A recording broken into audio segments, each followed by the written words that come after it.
You're listening to the RITE Retirement Show. The 70% of people out there listening to the show today are going to need some level of care. It doesn't necessarily mean that 70% are going to end up in a nursing home, but 70% of people will need some assistance out there. The biggest fear is running out of money for the retiree, but what we see is not enough people spend enough of their money. Chris prides himself in what matters to you. This is the RITE Retirement Show. Hello there, I'm Luann Fulmer here again with Chris Wallace. We welcome you to the RITE Retirement Show. Chris is a certified financial planner and financial advisor, president of WG Financial Group. So if you have any questions as we get on with our show today, here's the number to call, 256-937-2010. That's the way to reach out to Chris for a complimentary visit. You may call or you may text the word visit, 256-937-2010. And remember to check us out on Facebook throughout the week. We record this show during the week. So if anything happens that's newsworthy, Chris will certainly update his Facebook page, okay? WG Financial Group 256. Remember, you're going to hear us talk about our motto, plan, retire, play. That is what Chris and our awesome team want for you. Find us online at wgfinancialgroup.com. And also remember, this show is available on Spotify and Apple Podcasts. Just search for the RITE Retirement Show. Chris, excited to get started with you again today. Yeah, excited to be here with you, Luann. We are Gramless again. Gramless. He'll be back next week. It sounds so funny. Gramless. Yeah. Yeah, but, Gramless. Yep. I didn't talk to him this week, actually, so I hope hope he's okay. He's still in Europe, right? Yeah, So he's in Europe somewhere. They must be having a great time then. That's right. Yeah. I hope so. I know. I can't wait to hear all about it. And I pray he didn't get sick this time, right? The last vacation they tried, he did not do well. That's right. All right. So let's go ahead and just get started with a little bit of a market update, please. Yeah. So right now, all major indices are actually flat. And as most people know, we record on Tuesdays. So actually the market is really up today considerably. But if we look at just on the year, all three major indices are flat. So the Dow, the NASDAQ, the S&P, they're all basically right there at flat. Okay. And this is data as of Friday. And then if you look at the aggregate bond index, it's actually up 1.5%. So, one of the things we've been talking about over the past couple of years is just the fact that bond performance has just been terrible. But here lately, the bonds on the year are actually outperforming the market year to date. So that's kind of good. Yeah. But what's going on here right now is like, are we going to tariff or what?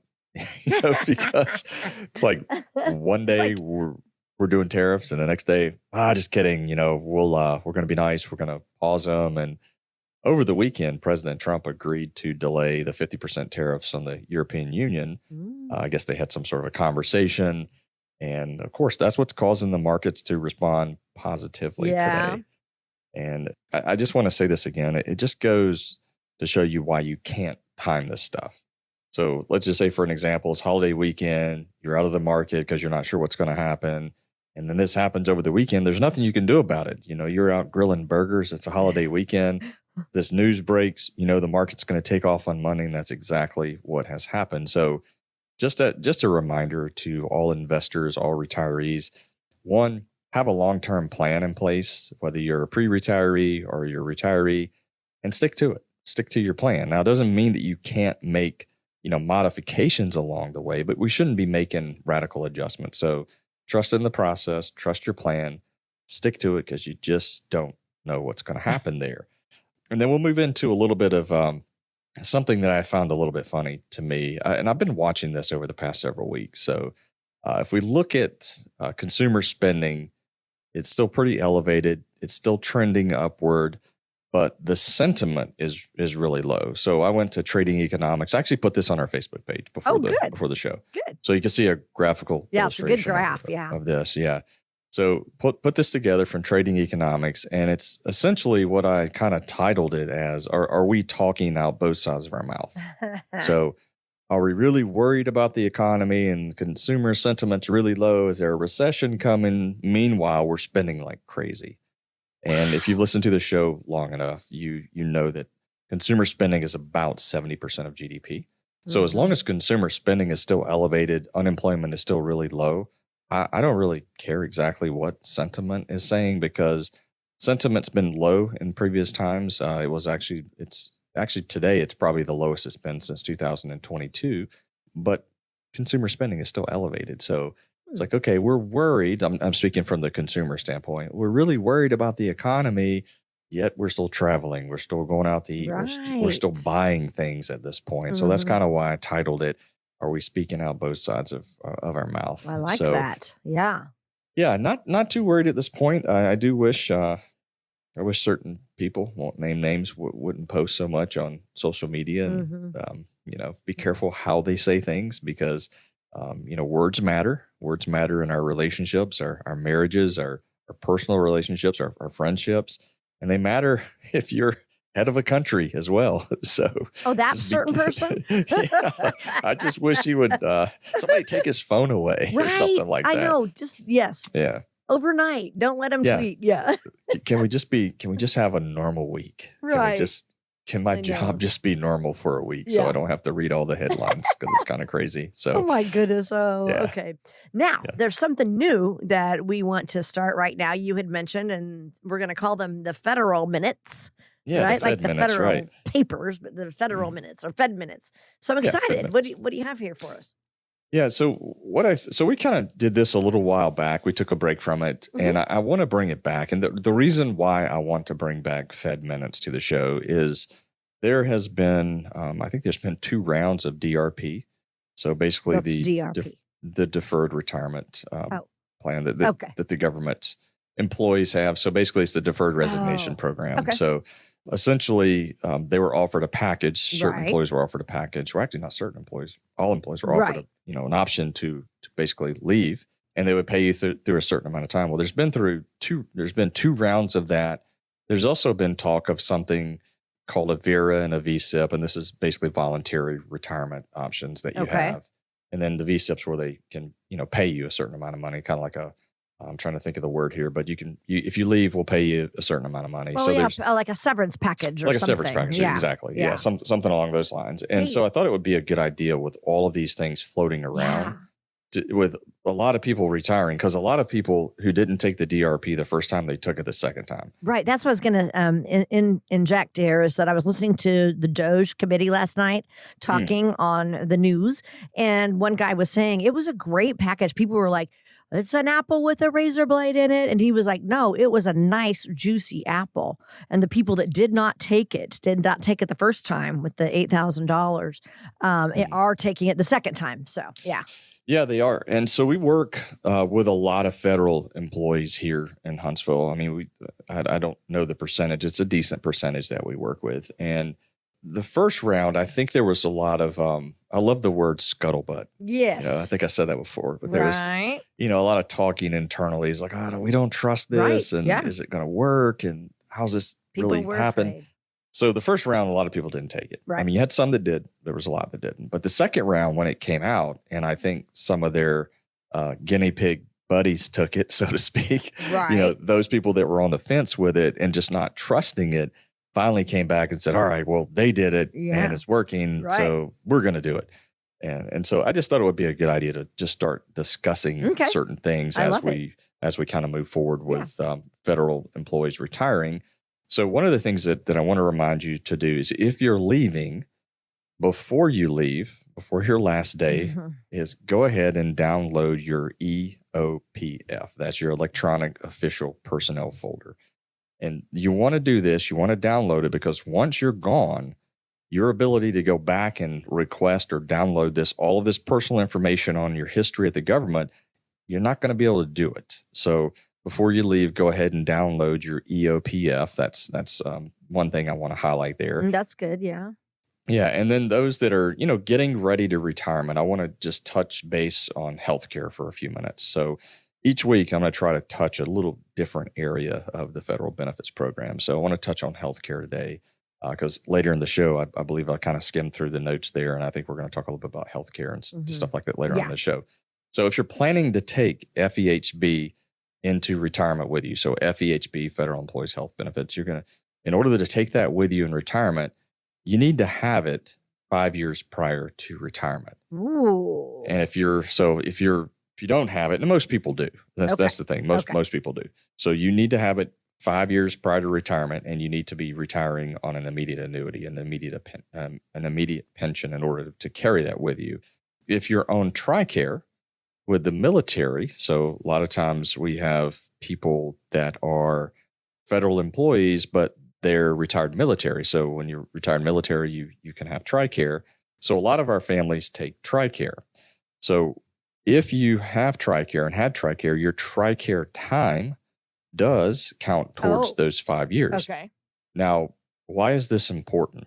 It's important because you may want to have options in retirement. So I would say that the vast majority of individuals that were military and carry TRICARE, that's their main insurance. They don't care about anything else. But it's just important for you to know you have options. Like we always want to know as humans what options we have. I mean, Luann, when you go to a restaurant, you look at a menu that has many options, right? Yes. So when a military person that has individual that has TRICARE, they can then also sign up for FEHB, and they can literally do that in their last year there and use the TRICARE as time towards that 5 year amount that I was talking about earlier for FEHB. And then they can retire and have two options. Now, they may still not want to carry FEHB, but what they can do is suspend it.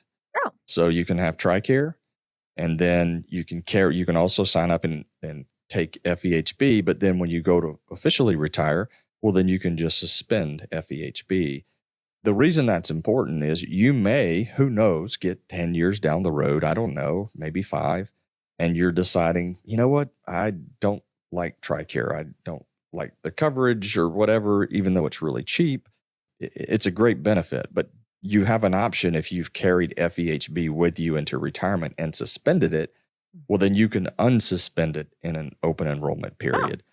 So I like to have options. I think it's worth it just in case, what if TRICARE benefits change in the future? I don't know what could happen. It's just my job as the radio show host here and financial advisor is to just tell you what your options are. So I do have some families that are military and they do elect to go ahead and sign up for a little bit of FEHB and then suspend it. That way they have two options in retirement. Most of them do just carry the TRICARE.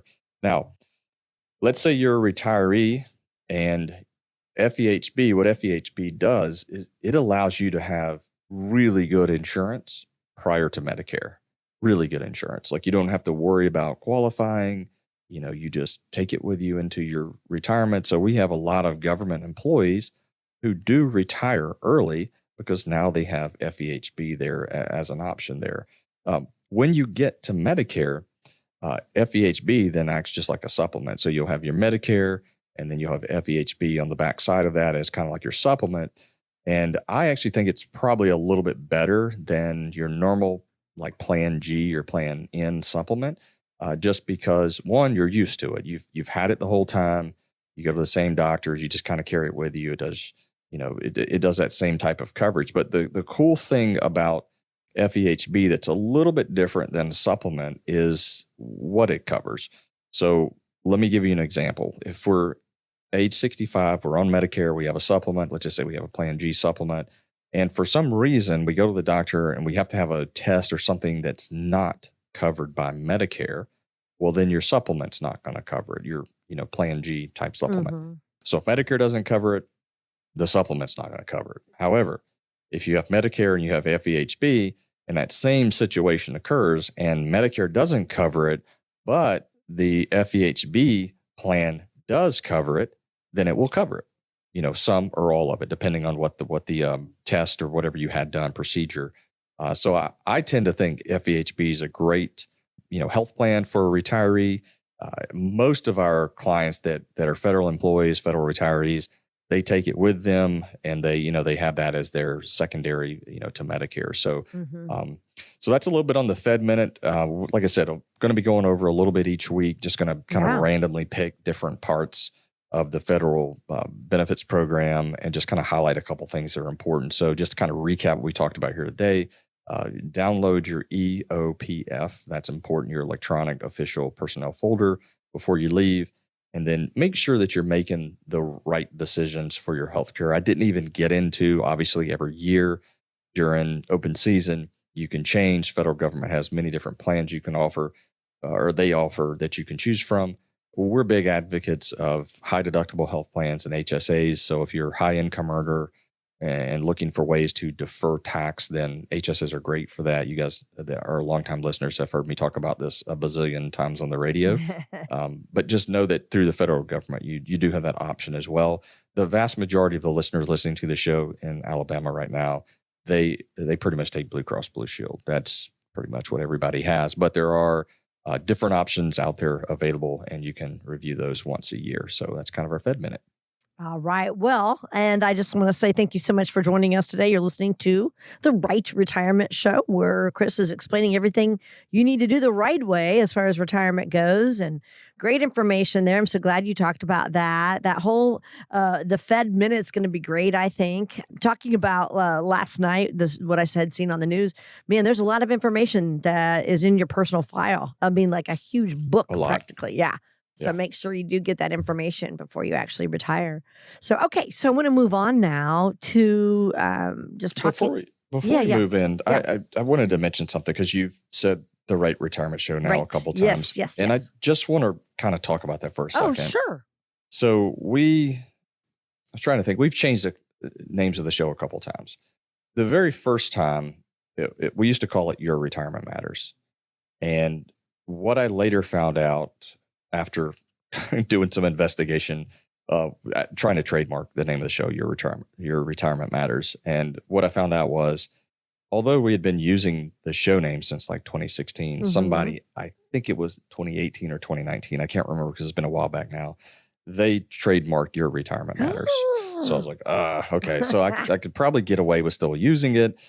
But now somebody's trademarked, and I don't want any cease and desist showing up at my mailbox. No. Any time for that. So we ended up changing it. We changed it to the Rocket City Retirement Show, and that was great.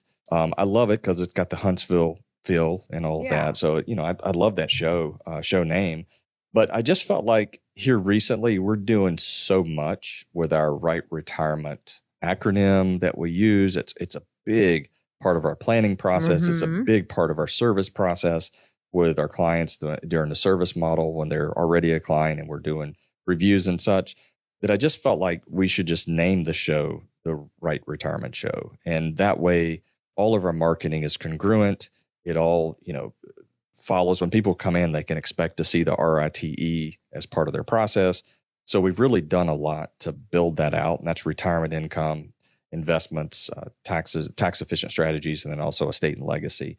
And so when we say the RITE Retirement Show, it's RITE, and we want to make sure you're doing it the right way. Because we feel like if you address those pillars in retirement, then we feel like your retirement has a really good chance to succeed, barring that you've provided all the correct information that we need to put it all into the softwares correctly and build out your plan correctly. So that's the reason that we made the change, just so everything is congruent to what our messaging is. Yeah, I'm so glad you brought that up. The RITE Retirement Show, and you take them through the RITE retirement process as you're planning for them. So, and we talk about Not it all the wrong here. one. Not the wrong one, the right one. The right one. Exactly. And that's all what we talk about on our show, sure. every single weekend. So I want to talk now about making sure that your wealth lasts and works for you. And I want Chris to explain why this concern exists, even for successful people, which is so interesting to me. So, Chris, you're going to also share some practical strategies, of course, for helping build confidence in someone's financial future. So, according to a recent study from Global Atlantic, 2/3 of investors, 2/3 are worried that their retirement income may not last their lifetime. 3 out of 10 say they're extremely or very concerned. Why is this such a big fear for people planning for retirement, Chris?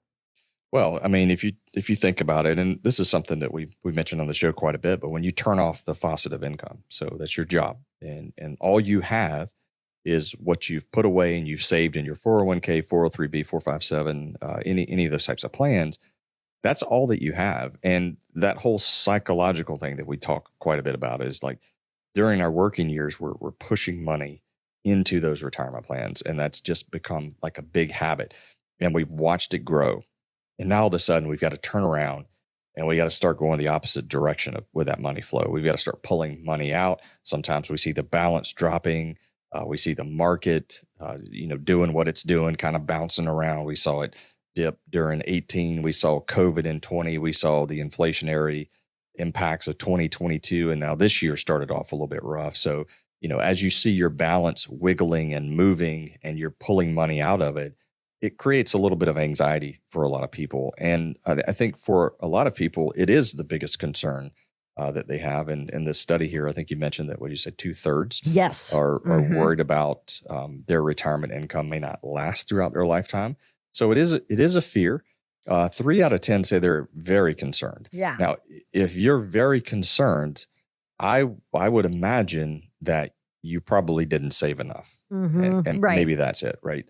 But even the 2/3, there's still a concern there. But here's kind of the reality, and this is the way I kind of try to calm people's minds down about it, is if you see your balances dropping and you're taking big withdrawals out to do certain things, you can always maybe slow down on some excess spending. Like we know we're going to have a certain amount to pay for our living expenses, our health care, groceries, insurance, all that stuff. But let's just say we're traveling and we're doing a lot of travel. Well, if all of a sudden the account takes a large hit, well, we can always adjust that. We don't have to go on 2 or 3 trips that year. Maybe we just go on one trip. So I'm of the mindset that, while this may be a fear, and rightfully so, because now you're not working and you're pulling money out, it is one that we can somewhat control. There are some things that we can control, and that's some of our spending or excess spending.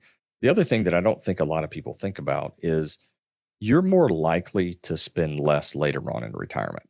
So during the first, say, 10 years of the average person's retirement between age 60 and 70, you should be, and you are likely to spend a lot more because you're going to be doing some of those things that you can do while you're mobile, and you're doing those extra travel trips and things like that. But when you hit your, low to mid 80s, you're probably not going to spend as much. So I don't think enough people think about that. But I do think there's a lot of people right now that are listening to the show. They don't spend enough of their money. And I think at the beginning of the show, one of the sound mashups or sound bites that our producer did is that's what we see a lot. Like we see people that have enough money. They've got enough money to make it all the way through, but they're not spending enough of their money early on in retirement. And again, it points back to that huge psychological shift that someone has to make when they retire. And it has to become comfortable. I call it the retirement rhythm. It takes a little while to develop what I call the retirement rhythm, where you get in a rhythm of taking money out. You're feeling okay. All right. Yep. I'm trusting the plan. Sometimes that takes about 3 months. Sometimes it takes, 1.5 to 2 years to get into that retirement rhythm. But everybody eventually reaches that point where they're not as concerned. It's just because it feels different. The feeling of being retired, it feels different. It feels different. And I would love to sit here and say, I'm on the other side of this mic and I'm like, hey, it's fine. Don't worry about it. No, I've never been in that position. Right. But I've sat in the conference room in my office with people that have. You've seen it. Yes. And I felt their anxiety and I've seen it.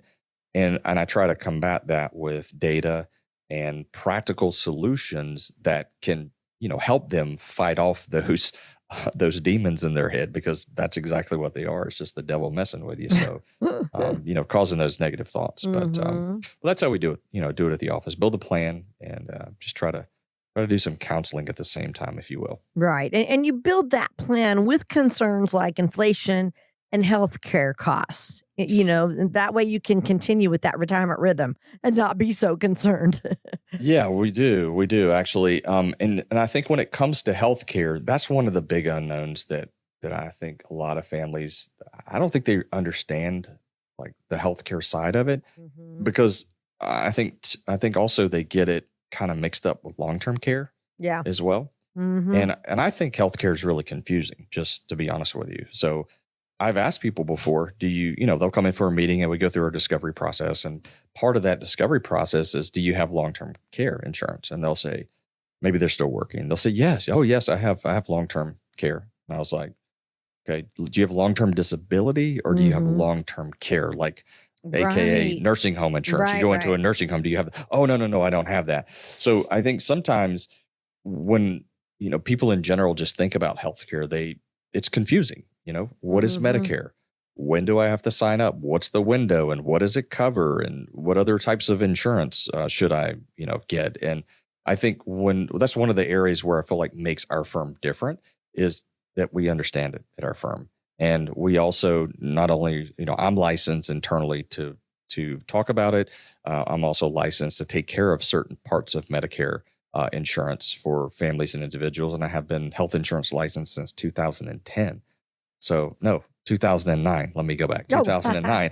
So a while. So I've been not only a financial advisor and a certified financial planner, I also have these other licenses that I've had for quite a while where I understand the different things that a family's going to have to go through.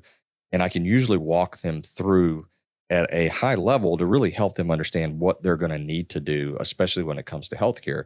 I think when families come to see us, what they're looking for is they're looking for a firm that can do all of that. They want somebody that can build out their retirement income plan. They want somebody that can take a look at their investments and help them grow and last and do all the things that they need them to do in retirement. But they also would love it if the advisory office had like a Medicare channel to it. In other words, if there were Medicare questions, could that firm, like our firm, we can answer those questions. And if they come up for somebody in retirement, if our clients are retiring and turning 65, we know what to tell them to do for Medicare. I think a family's also looking for a firm that can offer some tax efficient strategies. And I'm not talking about buying the whole life insurance and taking your distributions tax free. I'm not talking about that. I'm talking about how to tax efficiently, according to the tax code and the way it's written, pull money out of a portfolio in a tax efficient manner. Do you understand the capital gains rates? Do you understand marginal versus effective? Do you understand where the NIIT bracket is and how that affects married people, how that affects a single individual? Those are the types of things that we're looking at. And our process, Luann, that we take people through is that RITE process that I talked about earlier. We have several touch points that we look at. And we will kind of score a family or individual on how they're doing on those touch points within my RITE retirement process. And that enables us to really highlight and show a family, okay, we can help you in all of these areas. And I think that's what families are looking for nowadays. They're not just looking for a broker. They're looking for a firm like ours that does all of the things in retirement. They can literally come sit down with one of our advisors on staff, and we can walk them through how to walk through all of the areas of their retirement picture using our RITE retirement process. And Luann, I know that we're up against a little bit of a break here, but I want to go through some additional healthcare statistics when we come back from the break. So I know that if you're listening to this show right now, you're probably catching it on the way to church. So again, would encourage you to hop out to Apple Podcast or Spotify, listen to the whole episode. I'm actually going to go over a couple statistics on healthcare that I dug up pre-show just to have as extra meat there, just to help people understand what they're up against when it comes to healthcare and retirement. So if you'd like to give us a call, set up your discovery session, you can do that by 256-937-2010. Again, the number's 256-937-2010. Give us a call for your discovery session. Are questions about your financial future, such as, have I saved enough? Or will my retirement last? Keeping you up at night? Text VISIT to 256-937-2010. That's text VISIT to 256-937-2010 and schedule your consultation today. Quarters, just 25 cents. That's hardly anything, right? But Chris Wallace and his team at WG Financial see quarters a little differently. A quarter is a lot when it's a quarter of your retirement savings. Now, do you want to pay 25% or more in taxes during your retirement? Well, Chris can create a plan to help address that. Now, if the only time you think about taxes is when you file them, you don't have a tax strategy. But it's not too late to get one with the help from Chris Wallace. So act now to make sure you're not paying a quarter, dime, or even a penny more than you should. Call Chris Wallace and his team at WG Financial at 256-937-2010 to schedule your personalized tax strategy session. A quarter saved is a quarter earned. Call 256-937-2010 now. That's 256-937-2010. Investment advisory services made available through AE Wealth Management, LLC, a registered investment advisor. Firm may not give tax advice. If lingering doubts like, have I saved enough? Or will my retirement funds endure? Are on your mind, it's time to consult with Chris Wallace. Text VISIT to 256-937-2010. That's 256-937-2010 to book your appointment and get the answers you need. Again, you're listening to the RITE Retirement Show with my friend Chris Wallace. He is president of WG Financial Group. He's a certified financial planner and financial advisor, and they are a team who are passionate about helping retirees like you. That is why we are here every single weekend. You can find us online at wgfinancialgroup.com. And I'm Lou Ann Fulmer. Thank you so much for joining us today. Okay, Chris, so I'm excited to hear what you kind of pulled up to continue our healthcare discussion now. Yeah. So this will be one of your largest expenses in retirement is going to be healthcare. So according to an article I just pulled from CNBC, they said that healthcare is going to really be about 25% of your Social Security. That's a lot. Yeah. If you think about it. So like if you get $4,000 a month in Social Security, that they're saying that health insurance for some people will be, $1,000 of that, 25%. So that's quite a bit.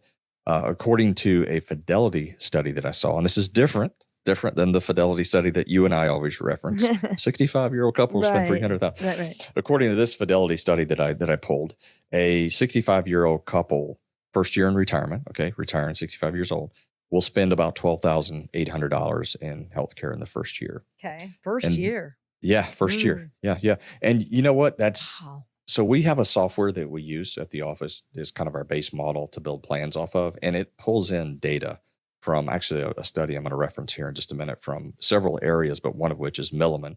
So they do some retiree health studies as well.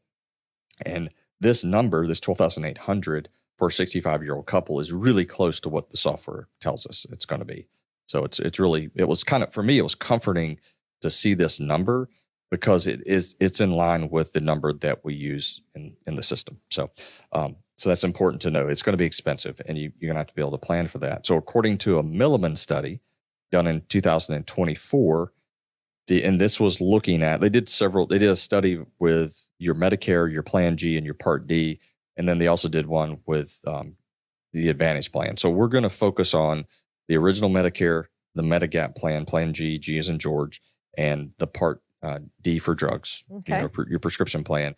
And what they said was this is the projected figure. If you were a 65-year-old couple retiring in 2024, they project the male in the relationship to spend, total spend, $281,000, and female would be about $320,000. Wow. So you would need, as a male, in after-tax dollars, somewhere around $188,000. So total spend $281,000. You would need your savings would need to be about $188,000. Female would be about $207,000. These are after-tax figures there. But if you compare that to what they projected in 2022, 3, and 24, they've gone up significantly every year, somewhere around 4.5% to 5% every year. So healthcare is going to be expensive. And the other thing that it's really cool about this study is, maybe I'll throw this link out on Facebook as well. That way you can reference it. But the state matters also. So just kind of looking at like Alabama and Tennessee. Right. Kind of fall right in that lower average that we're talking about. But if you go down to Florida, it's like the most expensive state when it comes to original Medicare plus Medigap plan plus Part D is the most expensive. Is that because so many retirees are headed down there? Maybe? Yeah, more than likely. And then you notice too, earlier when I mentioned these numbers, the female number was higher, right? Right, yes. And so Milliman just basically says that's because of longevity. They're living longer. Okay. Yeah. So it's kind of neat to look at this because it depends on where you live. And in Florida, when you have original Medicare, a Plan G and Part D is the most expensive, bar none. But it changes if you have a Medicare Advantage plan. So then Florida then becomes one of the cheaper ones. And then oddly enough, Minnesota, I'm not sure why this is, but Minnesota, no relationship to my Vikings, by the way. Yeah, it is the most expensive, along with a couple of the states up in the northeastern part of the United States. Interesting. It is. So this is just really, I don't know. I'm kind of a data nerd. I like to look at this kind of stuff. But the bottom line is, here's the message in all of this. So work with someone, an advisory firm or an advisor who understands Medicare, how it's going to impact your plan, and make sure you have a plan for it. Make sure you understand when you get to that 65, if you're not a federal employee or you're not a retired military with TRICARE, you're going to have to buy your insurance, in addition to Medicare. You're going to have Medicare, but you're also going to usually pick up a Medicare supplement, Part D prescription plan. You need to understand what do those things cover, because when you look at supplements, not only do you have a Plan G, because that's what I've referenced, because that's what the study was done on, you also have something called Plan N. N as in Nancy. So you have two different types of supplements that you can get. Some people, if you're a little bit older, you were grandfathered in under the F as in Frank plan. But nowadays it's pretty much, G and N. And then your Advantage plan, which is commonly known as Part C in Medicare. So you want to understand your options. What are the pros and cons of each? I know that we've had people come in and they'll tell us we learned a lot more in our conversation here than we could have in 2, 3, 4 hours of research on the internet. Oh yeah. It's always better, in my opinion. I want to have an intelligent conversation with someone who understands this stuff. Oh, I'm with you 100%. I would rather not look at how to rebuild my engine in my car myself. I would rather just take it to a mechanic who's done it before and say, hey, can you just help me understand, what I need to do here? And then I'm just going to let you do it. You tell me what I should do, and we'll go from there. So, yes, exactly. Yeah. Healthcare is expensive. That's the bottom line. Better plan for it, and make sure you understand what you're getting into. I know. I got to share with you, my sister, she's only 72, but she's going downhill. She had a stroke, and I'm very worried about she and her husband. I have no idea what their finances are like.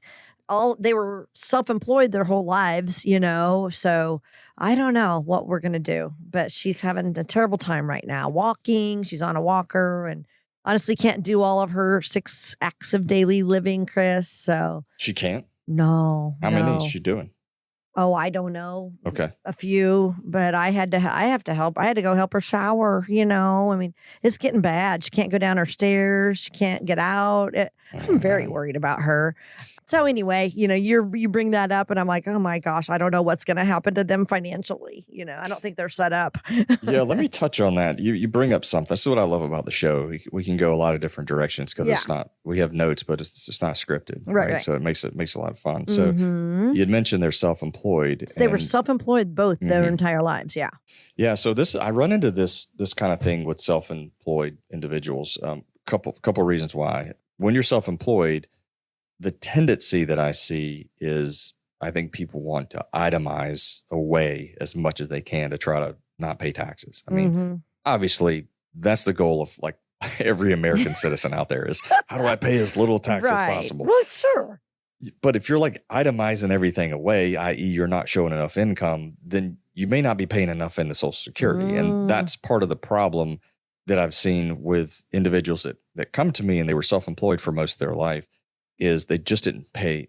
They have very small Social Security payments because they didn't pay themselves enough salary to pay more into Social Security. And part of that reason is itemization away and try to pay less in tax.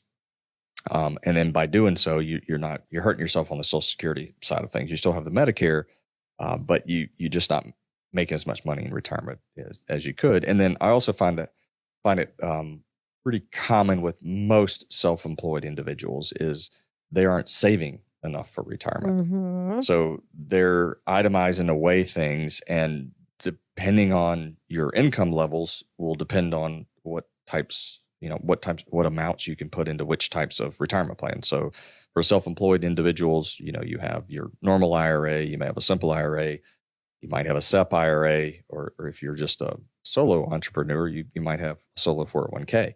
Well, your income for some of those affects how much you can actually put in to those types of plans. Mm-hmm. So I think for self-employed individuals, it's great because you're quote unquote your own boss, but you're really not, because your clients are your boss. Right. And, That's right. I may be my own boss, right? I own WG Financial Group, but really my clients are my boss. I want to make sure that they're, taken care of, and I listen to their feedback and such. So, but I see those types of problems with self-employed individuals. Good. Yeah. And then also just not having long-term care. So yeah, it sounds like they maybe they don't have long-term care either. Don't know the situation. So I'm going to find out today, actually, when I go over and see her and just kind of talk to them. But anyway, you just made me think of her, and that's where my heart is right now. I'm worrying about my big sister. So that's your heart stop today you were talking about before show. Exactly. Okay. Yep.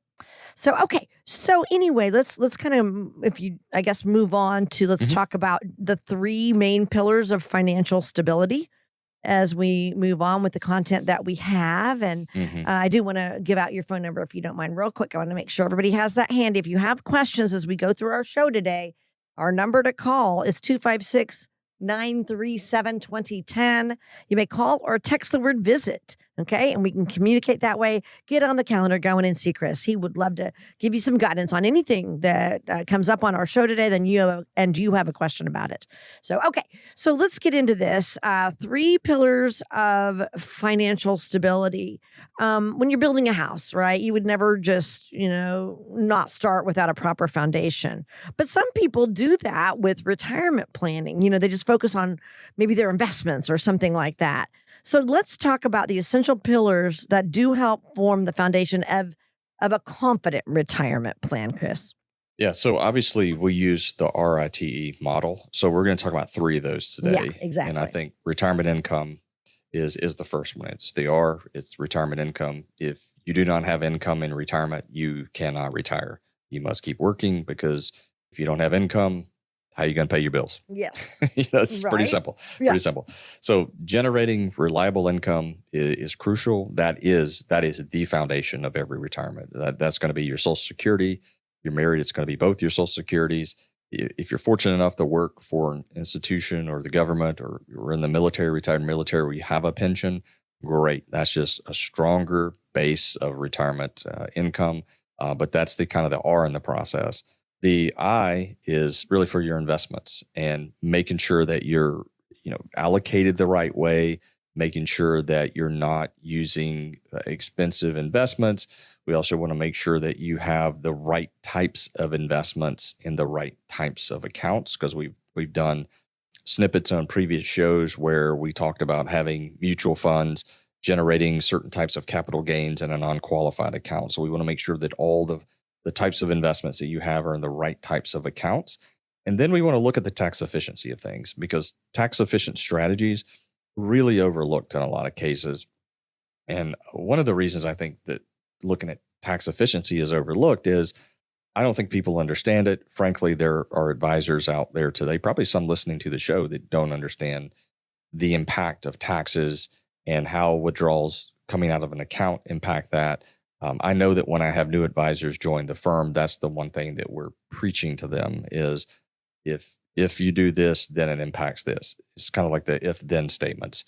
And, our softwares are kind of designed to help alert our internal advisory staff if there's going to be a problem. So we're looking at, your income, but also your modified adjusted gross income and kind of where you're falling in those brackets to be able to become pretty efficient or as efficient as we think you can.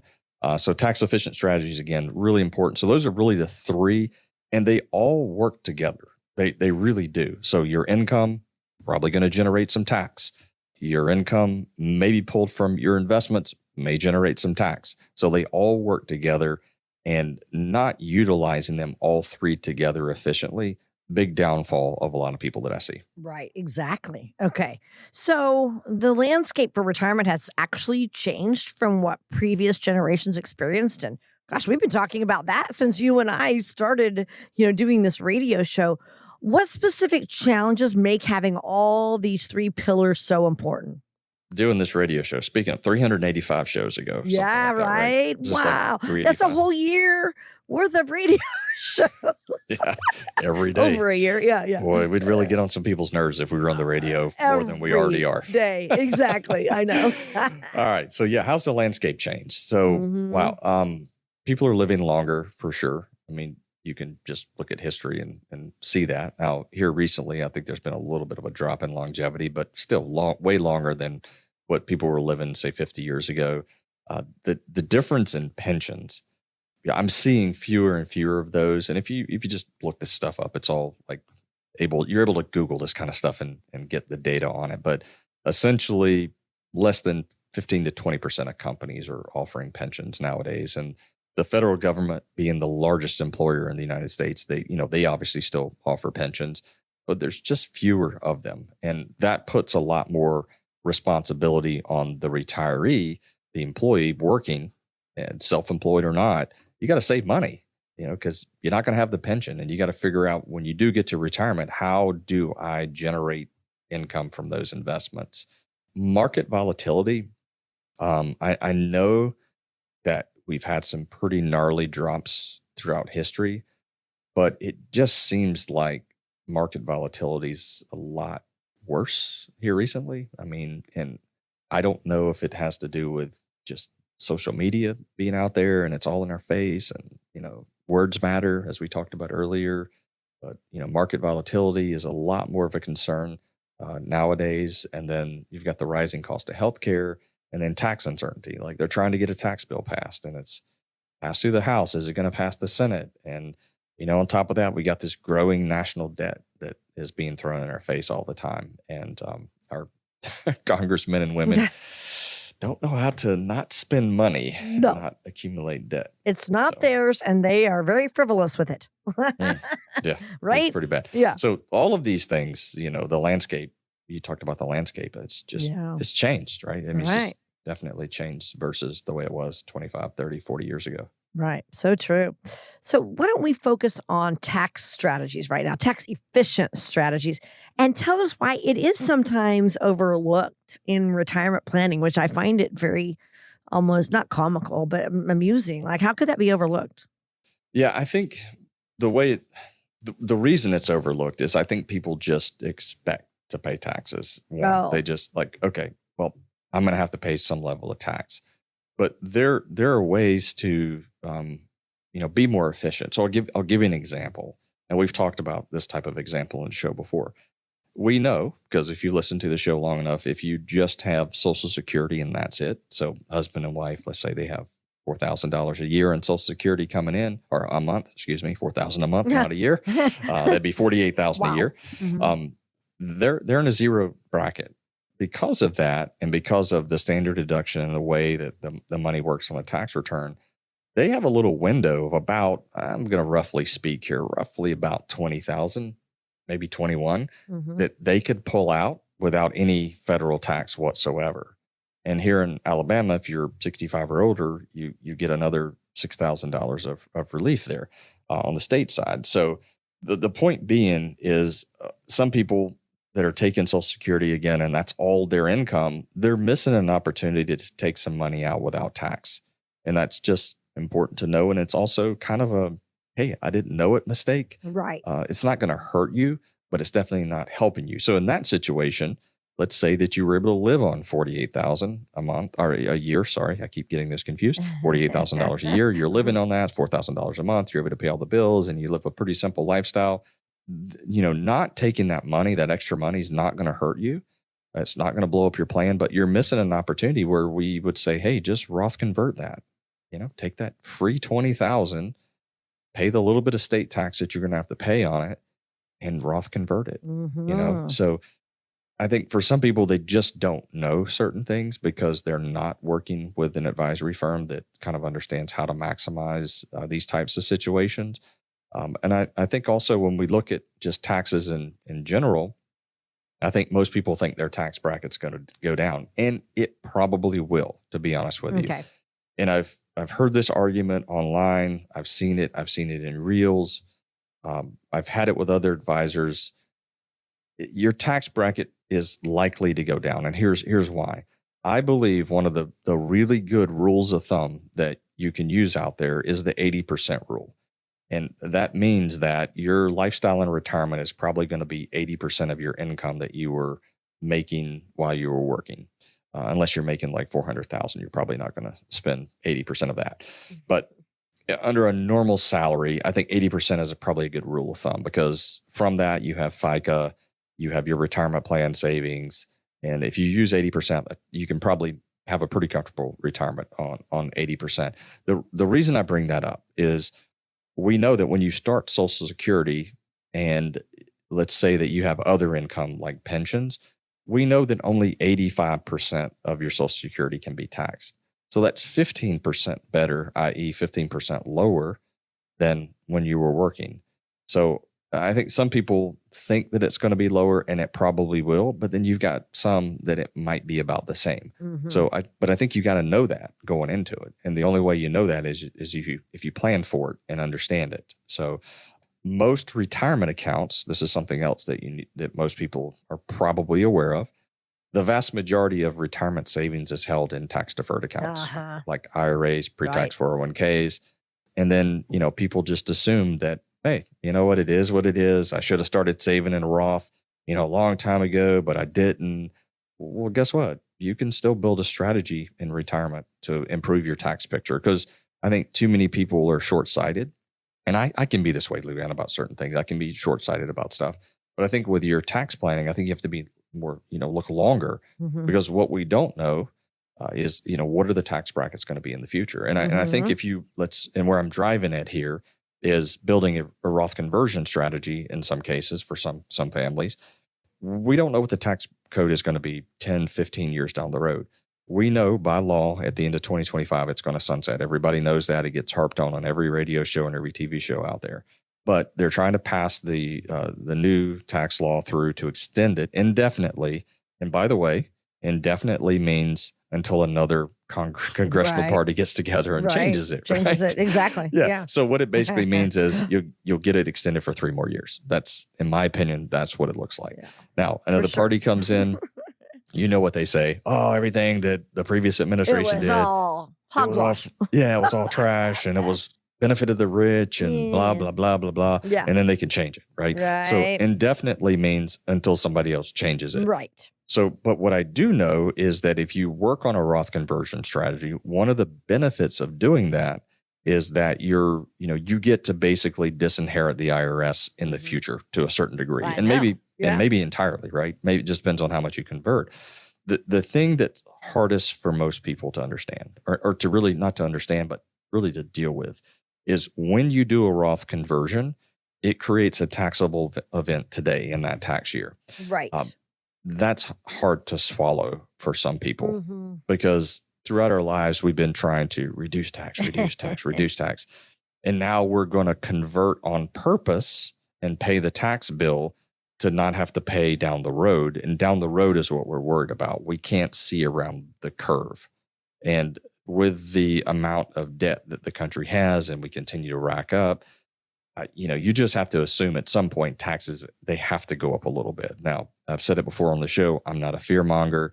I'm not one of these people that say, oh, we're going to be in the 90% tax bracket. Well, that's what I think. But what if we are? Well, if you've Roth converted early in your retirement and you've gone ahead and kind of paid the taxes in say lower brackets today, then you don't have to worry about that as we move forward. So this is why tax planning is important in retirement. Yeah. And you have to be both short and long-sighted on this, I believe.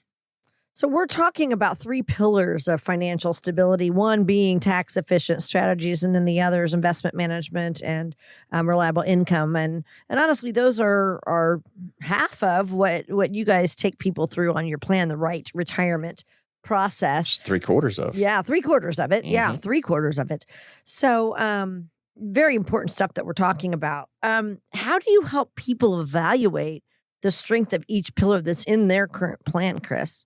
Yeah, we have a report card. Like I said, we have these different touch points that when we sit down with somebody in our second meeting, we go over these different touch points in that retirement plan. And that's done on a card. It's all easy to understand. It's also color coded. Say whether you're, if you're not doing a good job here, or maybe I shouldn't say it that way, if there's opportunities for improvement. 'cause There it is. We want to be positive on the radio correct. show. Yes. Politically correct. So it'll be coded red. It's like, okay, we got an opportunity here. Here's how we can help you. We can improve that. This is what we need to do. Here's the actions and steps we need to take.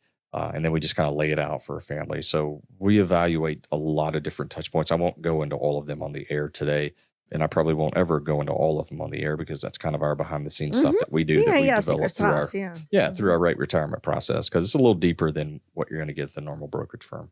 Okay. And then real quick, talk about why it is important to reassess your investment strategies as you're getting close to retirement. Yeah. So you never know. I mean, I've seen people come in the office before and they are, they'll tell me, I've seen both sides. They'll say they're conservative. I run an analysis on their investments and they come back and they're really aggressive. You want to know that. You definitely want to know that because there are certain times when being aggressive is great. And here's the way I say it at the office is being aggressive is great when it's great. And when it's not, it's really bad. It's really, really bad. And so what you don't want to do is have this surprise where you thought you were conservative, but because the last 10 or 15 years has been really good in the markets, that, you're 2 years out from retirement, you think you're conservative, but all of a sudden your portfolio is weighted a lot heavier in equities due to recent performance. And you take a big loss right before retirement. That could be devastating. So understanding where you're at today is important, but then also where you need to be moving forward. So as you build a strategy to help you get through retirement, you have to be aware of how bad your investments can hurt you. And they can hurt you in a lot of ways. They can also help you in a lot of ways as well. But I've seen studies and reports that we've run on retirement plans where someone is willing and able to be more aggressive, but the plan itself doesn't function well, doesn't I'll call it math out well if someone's really, really aggressive, even though they want to be. But the risk, and we talked about running out of money earlier in retirement, and one of the opening topics of this segment here was if you're too aggressive and you lose too much early in retirement, for some people it's devastating, and it's almost, I won't say it's impossible. For some, it is. If you lose too much early in retirement, it can be devastating. It can absolutely ruin your plan. And remember, early in retirement, that's when we're supposed to be enjoying ourselves. Right. That's when we call it fun. Plan, retire, play. The play years. As you say, play. I like it. Two syllables? Play. Yes. But if you're too aggressive and you lose a lot, you may not be able to go out and play. And we want to be careful of that. And because if you lose, let's say you're age 60 and you retire and you lose 50% of your investment, value, you've got roughly 25, 30 years that you've got to make that half regrow and last. It sounds like to me, you might be sitting on the porch in some cases, not being able to go out there and play because, you lost too much. So you do that with a plan, Luann. And that's really what we want. The core focus of the show is not product. It's not just one specific strategy. It is a plan that entails multiple things, including multiple strategies to help a family get all the way through retirement. So, Luann, we are out of time. I just looked over at the clock. Yep. You've got a hard stop because you've got a place to go. Yes. And I wish you the best. I'll pray for you as soon as we're off air here. And we just hope everybody's had a great show. We welcome Graham back next week. Check on Graham. Yeah. And so I hope everybody has an awesome and blessed week. If you want to give us a call to set up your discovery session, you can do that. 256-937-2010. Again, the number's 256-937-2010. Again, have an awesome and blessed week. And remember to serve every person in every situation with a servant heart. Investment advisory services made available through AE Wealth Management, LLC, AEWM. AEWM and WG Financial Group are not affiliated companies. Insurance products are offered through the insurance business WG Insurance Services. WG Financial Group is an investment advisory practice that offers products and services through AE Wealth Management, LLC, AEWM, a registered investment advisor. AEWM does not offer insurance products. The insurance products offered by WG Insurance Services are not subject to investment advisory requirements. AEWM and WG Financial Group are not affiliated companies. companies. Investing involves risk, including the potential loss of principal. Any references to protection, safety, or lifetime income generally refer to fixed insurance products, never securities or investments. Insurance guarantees are backed by the financial strength and claims-paying abilities of the issuing carrier. This radio show is intended for informational purposes only and is not intended to be used as the sole basis for financial decisions, nor should it be construed as advice designed to meet the particular needs of an individual situation. WG Financial is not permitted to offer, and no statement made during this show shall constitute tax or legal advice. Our firm is not affiliated with or endorsed by the U.S. government or any governmental agency. Information and opinions contained herein provided by third parties have been obtained from sources believed to be reliable, but accuracy and completeness cannot be guaranteed by WG Financial. This radio show is a paid placement.